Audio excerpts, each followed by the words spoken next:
Welcome, everybody. Welcome to Girls Night Live. We are so happy that you're here with us today. Today, we're coming to you live from Effingham, Illinois. So let's give a warm Girls Night Live welcome to Madalaine McDaniel. Welcome, Madalaine. Hi, guys. I'm very excited to be here with you guys. And thank you, Shelly. And thank you to everybody at Girls Night Live for reaching out to me and wanting to do this collaboration. I am so excited to do these 4th of July desserts with you guys. So just to kind of give you a little background, I love to eat. And as of about 15 years ago, I couldn't cook anything. I mean, I literally would cook by smoke detector. And it got so bad, I had to take the batteries out of my smoke detector. Not real safe. I don't suggest anybody do that. But I got tired of the smoke alarm going off. So fast forward, over the last 15 years, I have fallen in love with cooking. I've been through culinary school. I've worked at restaurants. I've been a pastry chef. I just adore everything to do with the kitchen. And one of my fundamental beliefs and philosophy is that it should be fun and easy. And that's why I loved sharing these tips and tricks with you guys. So let's get started. We are going to start with ice cream sandwiches. And to start, these are sugar cookies in the shapes of a little American flag. So I'm going to see if I can show this to you guys. I'm going to do a little show and tell early before they melt. So here's our little sugar cookie flag, and the ice cream that I'm using is a raspberry sorbet. Now, you can absolutely, aren't these are just so stinking cute. So you can absolutely use store-bought ice cream, not a problem. But if you happen to have a metal cake pan or bread pan or an ice cream maker, you can make your own raspberry sorbet. So that starts with 12 ounces of raspberries. And we're going to cook these down and mix in a cup of water with a tablespoon of cornstarch. And make sure your water is cold, because if you're using warm water, your cornstarch will clump together and be lumpy. But if it's cold, you'll create this nice little slurry. And we're just going to put this aside. So into your saucepan goes your 12 ounces of frozen raspberries, a half cup of sugar, get it all in there, and the juice of a half of a lime. And I'm going to stick this back on our stove over here behind me, and we're going to let that all come together and get happy and let the sugar dissolve before we add our cornstarch. So go right over here.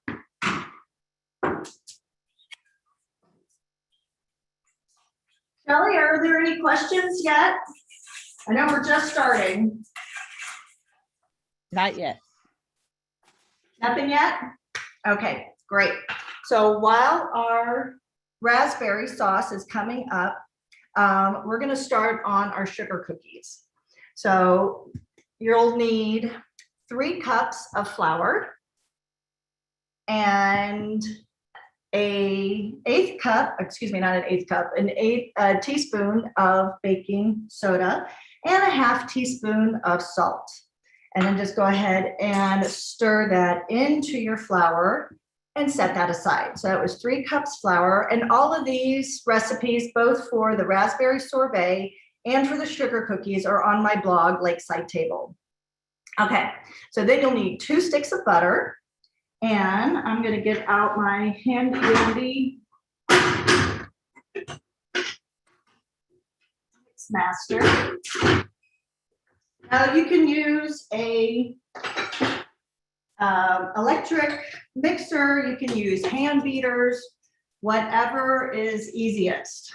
So, but you'll want something with a little extra strength, more than your biceps to get the butter light and fluffy. So go ahead and get your 2 sticks of butter.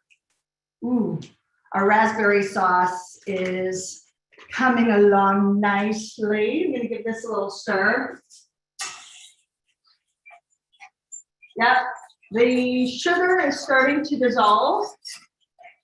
We're gonna give that a couple more minutes. I'm gonna turn that on low. And then we're going to, now this butter is room temperature.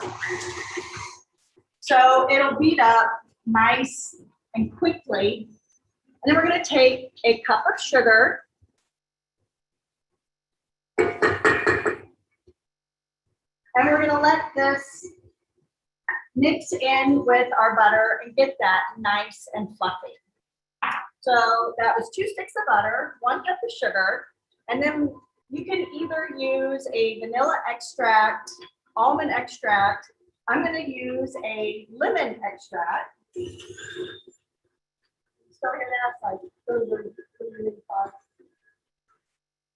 One of the important things about baking is making sure that you scrape your sides. So that helps, that helps cakes, that helps breads, that helps all sorts of things come together and cook evenly, especially when you're incorporating, butter, sugar. You want to make sure that everybody gets invited to the party and you don't have any wallflowers stuck on the side. We'll give that a little bit more of a stir, and then we'll add an egg and 2 teaspoons of lemon extract. All right, so one of the things I did, I just cracked the egg in a little vessel here, in a little container, and then that way, if I cracked the egg directly in this and got a shell in there, it would have been a nightmare trying to get it out. So that is just a little safeguard. All right, give that a little whir. Then we'll add some lemon extract. Now, and 2 teaspoons there, give that a good whir. Let that go for about another minute or so, and then we'll scrape the sides again. And then we'll add in our flour. And it looks like our raspberry sauce is coming together nicely. So now that the sugar and the lime has incorporated into our raspberry base over here, add the cornstarch mixture just anytime. So now we're going to go ahead and get our cookies going here.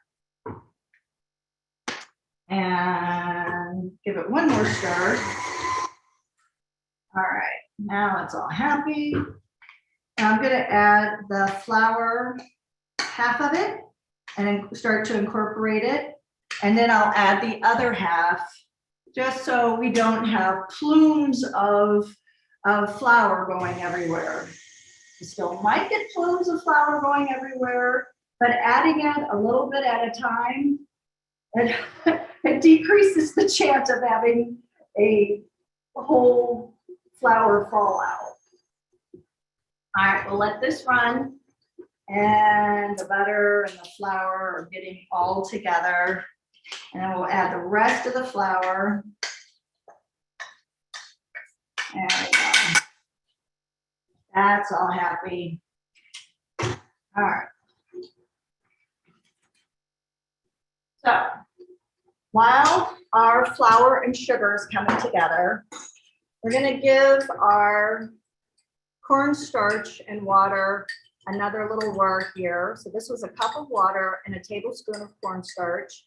This goes directly into the raspberries. And then we'll bring this back up to boil, and that will allow the cornstarch to do its job and thicken the sauce. We'll let this come back over here. That'll come up and thicken. And then our cookie dough is ready. Okay, so if you're doing this at home At this stage, what you want to do is bring your cookie dough out and get it into a nice ball. You have a couple And questions. then refrigerate it. And what that does is you'll wrap it in plastic and then refrigerate it for 20 minutes to an hour. You can even refrigerate it overnight if you want to do this ahead of time. Just checking on the raspberry sauce over there. We're doing good.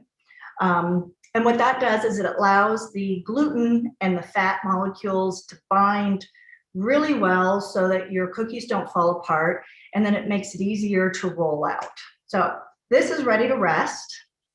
And while that's resting, let's go ahead and check our raspberry sauce. So I love raspberries, but the thing I don't love are raspberry seeds. No, not fun. Getting raspberry seeds caught in between your teeth. So just strain them out. That gives you all the great raspberry flavor, all the great raspberry taste without the seeds. It makes the biggest difference. And then you're left with this beautiful, elegant raspberry sauce. And this not only makes for a great sorbet, but it also makes for a great sauce for chocolate chip pancakes. If you add a little jalapeno or just a wee bit of habanero and give it a spicy kick, this actually makes a great sauce to dip jalapeno poppers. So it's a very versatile sauce. It's tons of fun. And it's a recipe that I'm also having in my cookbook, which is due out, when's it due out? September, October this year. So I'm about 2 weeks from getting it to the printer. And this is going to be a little bit what it looks like. So it's just a coffee table book. Yes, I am doing a shameless plug right now, so bear with me, with all sorts of sauces, like side tables. So anyway, that's my little mini commercial. All right. So now this is our base for our sorbet. So all that needs to happen is you can either put it directly into your ice cream maker, or if you don't have an ice cream maker, put it into a metal pan, put it a shallow metal pan, and then every hour and a half, every hour or so for about 4 hours, go back and rake it with a fork. And it'll be more like a granada, I'm not pronouncing that correctly, but which is like an icy sorbet, which is very tasty. And it's one will have a different texture than if you put it in an ice cream maker, but it's still delicious. Okay, so we have our ice cream, we have our cookies, and this dough has been rested, it's been chilled. If you're just pulling your dough out of the refrigerator, it's going to be as hard as a rock. So that's where your rolling pin comes in. Rolling pins are great for exactly what the name implies, to roll. But what I like to use my rolling pin for is to beat it. Let's see if I can. By beating your dough, it softens it up and makes it a little less than rock hard. This guy way. There we go. I love technology. I love that little device, but when I'm hurrying a little bit, it's like, no, don't rush me.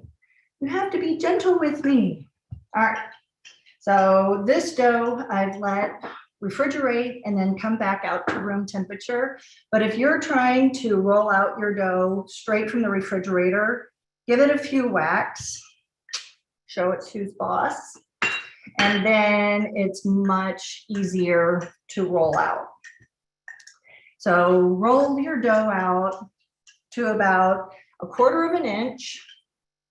And then if you have a rectangular cookie cutter, by all means do that. And then these ice cream sandwiches. I mean, this is a great time to be artistic, to be creative. I mean, you could do ice cream sandwiches in the shape of hearts. Stars would be a little tricky, circles, and then when you decorate them with the sprinkles, they're just absolutely adorable. So I do not have a rectangular cookie cutter. What I do have is a pizza wheel, and I'm a huge fan of all my tools serve more than one purpose if possible. All right, so we just trim off our edges. Now these extra dough pieces can be used. You can roll these out and they make great cookies. So #no waste. So there we are. And go ahead. And then when you're doing your rectangles, you want to try and get them to be as even as possible. At least 2 of each that are equal as possible. So I'll just cut this guy down the middle. So my hand is not super steady, but what I've done is I put one strip on top of another strip, and then I can cut it again to make sure that I have at least 2 of each that are the same size.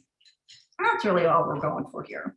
And you can make your cookies, your ice cream sandwiches as big or as little as you want.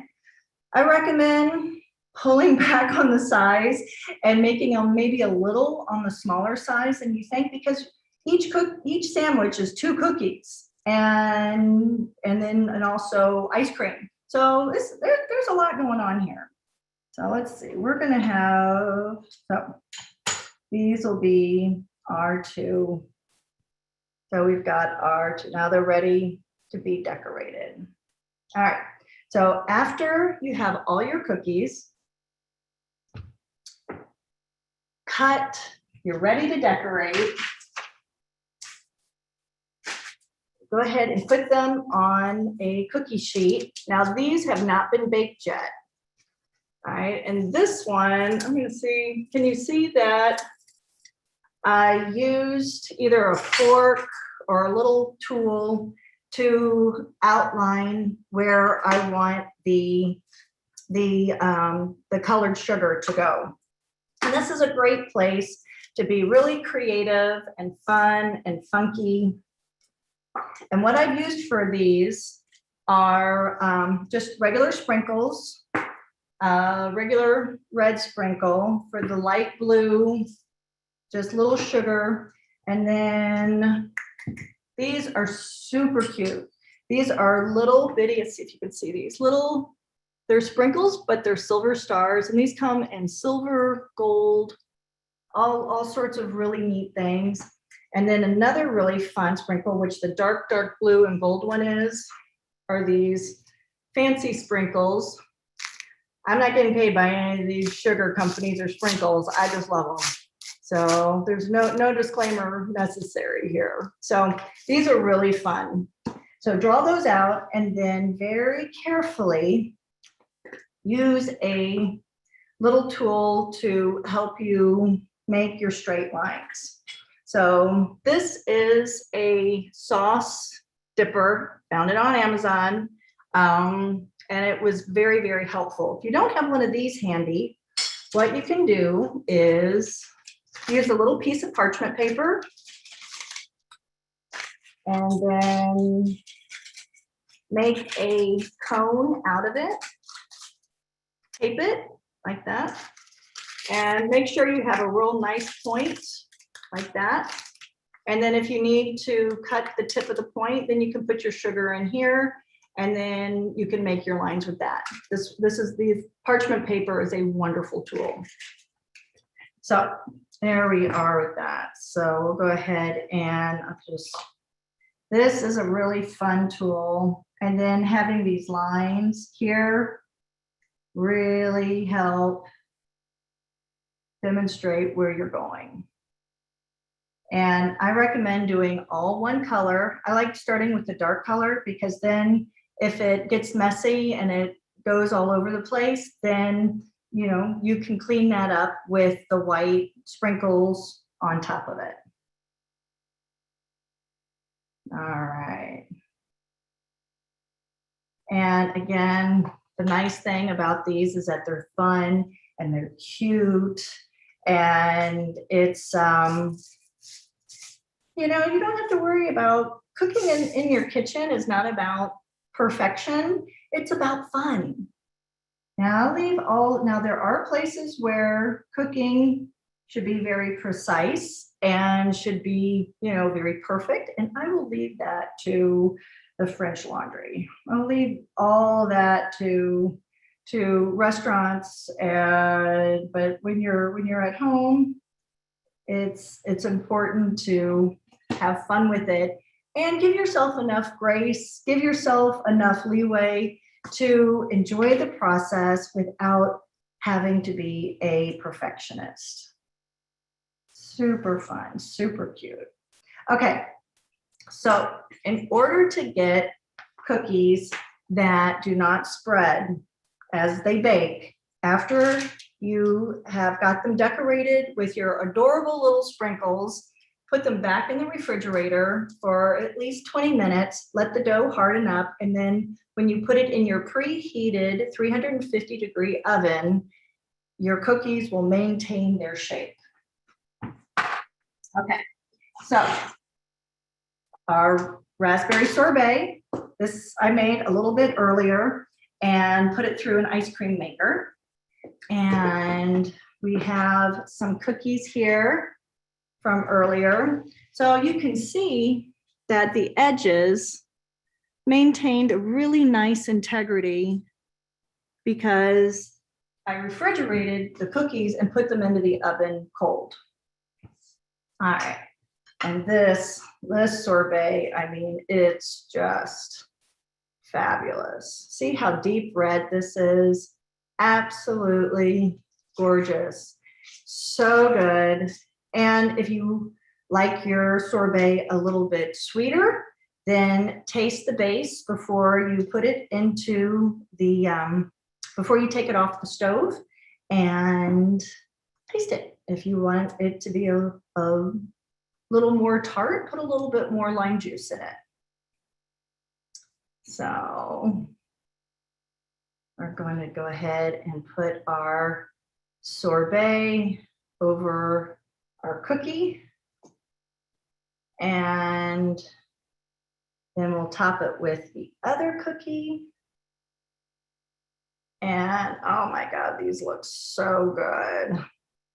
So I really like using the lemon extract in sugar cookies, especially with raspberry sorbet, because I just love, love, love, look how adorable that is, lemon and raspberry together. And then you have your little, it's ready for the freezer. You can clean it up a little bit with your fingers and then into the freezer it goes. So that is our ice cream sandwiches. And again, those recipes are all on lakesidetable.com, and the raspberry sorbet recipe is going to be on my new cookbook as well. Okay, so let's go to Jello Shooters next. So Jello is super easy to work with. It's very forgiving. It's lots of fun. It's one of my husband's favorite desserts. And I honestly have never really been a big fan of Jello. But then I discovered that you can make it in really fun shapes, and you can do some really creative things with it. And, you can make a you can make an adult version of it. So that is, so Brooke, not Brooke, I'm sorry. Shelly, as I'm kind of getting set up here for Jello Shooters, anything in the comments? Yes, you have several. Ready? You betcha. Okay, so I'm pretty sure the answer is yes from what you said, but the butter that you used for the cookies when you first started, it was at room temperature, right? Yes. Okay. Mandy from Facebook, you mentioned vanilla. If you want to use vanilla extract instead of lemon, do you eliminate all of the lemon ingredients? Correct. Yes. Okay, next. Michelle wants to know, can you make it low fat? Ooh. Low fat, as in doing, well, the good thing is there is no fat in the raspberry ice cream or in the raspberry sorbet. So that part is low fat. However, low fat sugar cookies, you really need to have the butter. And because it creates an emulsification with the sugar, and it gives your cookies that little crisp, it gives them the flavor. So unfortunately, no, the cookies cannot be made low fat, or I should say no fat. If you make your cookies really small, you're basically spreading out 2 sticks of butter over maybe 24 cookies. So low fat could be relative term. Anything else? Yes, a few more. Well, great. Could another fruit be substituted for raspberries for the sorbet? Absolutely. You can do this exact same recipe with strawberries. You can do it with pineapple. You can do it with blueberries. You can absolutely any fruit. If the fruit is super chunky, you might want to run it through a blender, but it works well with just about any fruit, especially berries and any kind of high water content fruit. Okay. People are asking, yes, the recipes will come to you that have registered for the Zoom in your email after the program is over. Also, please note, again, Madeleine's cookbook and all her information is in the chat, and we definitely would like to support her. So click on the link and order away. Lisa from Facebook, can you cut your cookies ahead of time and put them on a tray in the refrigerator and decorate them later? Absolutely. If you're going to do that, I would outline your cookie dough after you've cut them out, and then they're ready to go anytime you are. All right, last one for now. Lisa, can you remind us what the name of that tool is again that you used to add the decorations? This is a sauce tool. It's basically, restaurants use these. They put a little sauce in here and they drip it on the plate or they drizzle it on the plate. So I just Googled restaurant sauce tool on Amazon and all sorts of things come up. Okay, thank you. We're good now. Is that it? Yes, for now. That's it. Okay, great. Well, the last 2 things we're going to do is these Jello shooters. So Jello is Jello, you know, but it's a lot of fun when you can get creative with how you present it. So this whole Jello recipe for the kid-friendly version, I've made exactly the way the recipe on the box calls for, which is basically a little pack of Jello and a cup of water, melt it, boil it down, and then add another cup of water. So, but then we made all sorts of really fun shapes for it. So I did the blue first, and then I put it in the refrigerator and tilted it and elevated it. I let the blue Jello solidify, and then did the exact same thing, but on the other side with the red Jello. And then you can either top this with Cool Whip or homemade whipping cream or Ready Whip, whatever you want to do. Decorate it with sparkles, super fun. So but and then these, so this is our red, white, and blue. Now this is the adult version of this, and I'll get to that with those proportions and how we do that here in a second. So this little guy, I'm going to turn into this little one. And I use Cool Whip for the white base. I've tried Ready Whip and I've tried homemade whipping cream, and it does not stand up. It disintegrates and you have a huge mess on your hands. But the people over at Cool Whip, they have the little magical formula over there and they do a great job. All right, so here is our Cool Whip. You can see it's all over the sides. I got a total hot mess going on here. Taking a paper towel that is lightly damp and just wipe away the excess until you have a nice clean line. You're using your paper towel as a little magic eraser. You can see I've got a nice clean line going on. So then make your Jello, make your red Jello, make sure it's room temperature. And pour it on top. And then refrigerate it for 2 to 3 hours. And then you are ready to top it with a little whipping cream.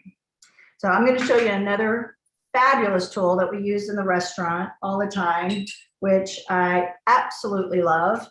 And if you like homemade whipped cream, but you don't like getting out all sorts of mix masters and tools and different things, this is going to be your new best friend.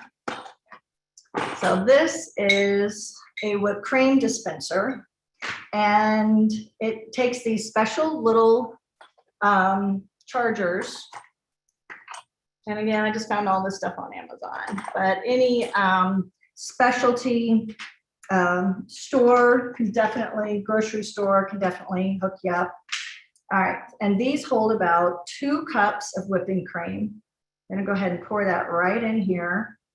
And I'm gonna put 2 tablespoons of powdered sugar right in here. Now you can mix this together in a bowl and, you know, beat it up and taste it, see if you like how sweet it is, or you can just do it right in here. I've done this so many times. I know what I like. I kind of like the nice sweetness. This is another ingredient we used in the restaurant, which is a wonderful vanilla paste. It's got a lot of the vanilla seeds, a lot of really great vanilla, super strong. So if you like vanilla, it's a splurge.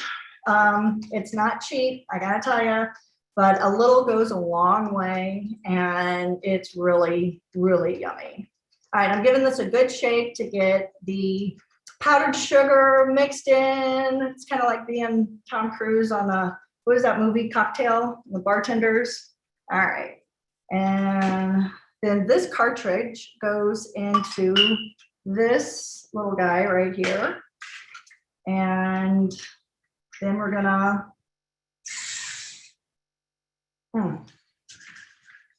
you hear that? Get all the CO2 mixed in there really nicely. And lovely. I should have the little nozzle that you put right on here. Okay, well, that has disappeared. So let's see what happens if you don't have it. I'm sure it's going to be a hot mess. Oh, it's not horrible. All right, so it has a little attachment that goes on top of that. And if I find it before we end our show, I'll show you what it looks like. Woo! So little extra whipped cream on top, and you have yourself a really nice Jello shooter. So this is the adult version. So the way you make this is you dissolve your Jello in 1 cup of water, 1.5 cups of water. And then after the sugar has dissolved, turn off the heat, and then you pour in 1/2 cup of vodka. And then you do that for the red as well. And then you have yourself a very nice, tasty adult dessert. All right, so for our last little bit, Shelly, do we have any questions about the Jello desserts before I move on to our marshmallow firecrackers? Okay, just 3 things. Can you do it with low-fat Jello? Yes, and sugar-free. Jello has no fat in it, so any Jello you have will be 0 fat. If you want to use a sugar-free Jello, that works just as well. Okay, and I believe this one came in from Facebook right when you did the 2 that came together and the Jellos. When you add the second Jello color and it's warm, will the first one melt from the heat, and will they run together? Yes, that's why you want to make sure that your second Jello has cooled off, and that it's just, if it's a little warm, that's okay. You just don't want it super warm, and preferably room temperature. Last one, Deb wanted to know, can you let us know where you can find the vanilla paste? I found it on Amazon. I live out here in no man's land, and Amazon has become my best friend. So I think maybe Williams Sonoma might also carry it, but my go-to source is Amazon. That's it for now. Okay. But I do think we're all coming to your house for the 4th of July because this looks Yes. so good. All right, so our last little 4th of July treat are these adorable little firecracker pops, marshmallow firecrackers. I call them firecrackers. You can call them firecracker pops, whatever you want to do. These are so much fun to make. They're great to do with kids because it's sticky and it's fun. And if you lick your fingers, the pop rocks pop in your mouth. It's so much fun. This also makes a really fun table display. Now, the one caveat I do have to tell you is these are best when eaten soon after you make them. So this is not something you can do 2-3 days later and expect to have the pop rock still pop in your mouth. They get the moisture and they lose their pop, but they're still super cute. So the way we do that is a little light syrup. Oh, hey, just found my little guy here. Hang on, I gotta show you this. And then we'll get back to our pop rocks. He was right in front of me. Okay, so these things usually come with like a couple of different attachments. And when you test out, right before you do this, always make sure that you test out your whipped cream in the sink or in a side bowl, because if it could explode and do really bad things if you don't test it out. And then you can top this with your little star sprinkles. Super cute. So, okay, back to our pop rocks. These are so easy. And I mean, did you guys grow up with pop rocks? I love pop rocks. And what was that other candy? It was like pure sugar, and you would like dip the sugar spoon into the colored sugar. And the 80s had some really great, and the 70s had some really great. Pixie sticks. Right? Pixie sticks, I think. Pixie sticks. Love, love, love those. All right, so I've got a little bit of the light corn syrup in here. And then you're going to take your marshmallow and get it all coated with a real light coating. Now I've tried this with a brush. I've tried this with a basting brush. And honestly, your fingers just work the best. They really do.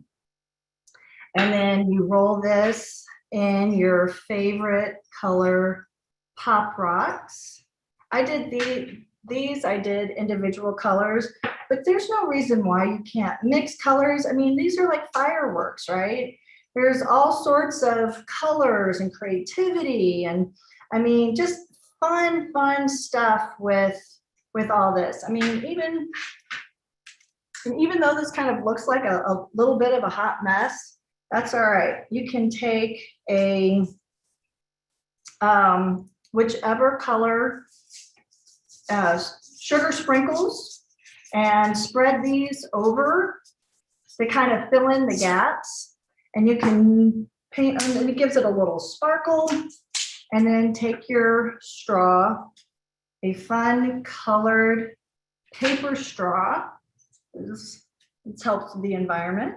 And then you have a fun little firecracker marshmallow pop. So guys, that's it.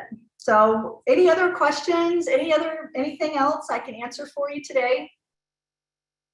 I don't see any other questions, but I believe Adrienne was right. You were talking about Fun Dip, which had the little Fun Dip. She's That's right. it. I love, that was like my go-to when we would go to the 5 and dime store. Oh, well, I cannot thank you guys enough. We've got a couple minutes left over for any questions. And I just really want to thank you guys for hanging out with me today, and happy 4th of July. And I think, like Shelly said, you guys can find all these recipes over at lakesidetable.com. Don't forget, I've got this cookbook coming out. You can pre-order that. I've got a really nice discount going on for that.